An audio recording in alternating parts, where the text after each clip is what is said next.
Good day mga ka-sports natin dyan. Simula na ang laban ng PLDT at ng Akari Chargers sa Battle for Bronze. Sa first set pa lamang talagang kakaiba ngayon ang nasabi nating lineup ng PLDT.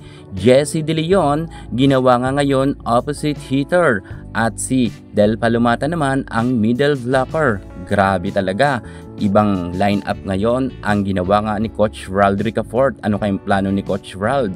Siguro ito ay pinaghandaan nila ang Akari Chargers. Mukhang gugulatin tayo ng PLDT pero hindi nga dito nagpasindak itong si Anime Chen kung saan nga talagang nakikipagpukpukan naman siya dahil nga sa dalawang error naman na yan ng ating Celine Domingo kung kaya medyo dikit nga ang scores. Pero alam nyo ba na itong si Mars Alba sobrang ganda nga ng kanyang mga services at nakadalawang ace na nga ito. Kung kaya medyo nakakalamang nga sila ng isang puntos. Pero si Savannah Davison hindi papayag na maiwanan nga sila ng scores. Nagtuloy-tuloy ang magandang pinapakitang laro ng PLDT lalo na si Savannah Davison at hindi nga ito napipigilan ng mga middle blocker ng Akari. Kung kaya nga nakalamang na nga sila ng gusto at natatambakan na nga dito ang Akari Chargers. Sa set 1 pa lamang binigyan nila ang PLDT ng kumpiyansa at eto na nagtuloy-tuloy na nga to hanggang sa dulo. Talagang very strong ngayon ang PLDT samantalang ang kupunan nga nila Gretchen Soltones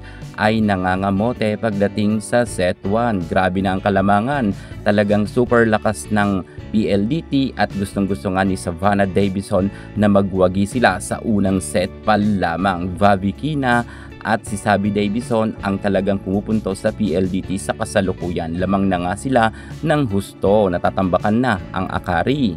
Hindi nga maganda ang ipinapakita ng galawan sa loob ng court ng mga players ng Akari at ma-error pa nga sila. Tinatapatan nila ang error ng PLDT pero kahit sabihin natin na medyo ma-error nga ang mga services ng PLDT, mas lamang nga sila sa spike. Dahil narito nga si Savannah Davison at itong si Vavikina samantalang ang Akari ay sunod-sunod rin ang kanilang nagiging error.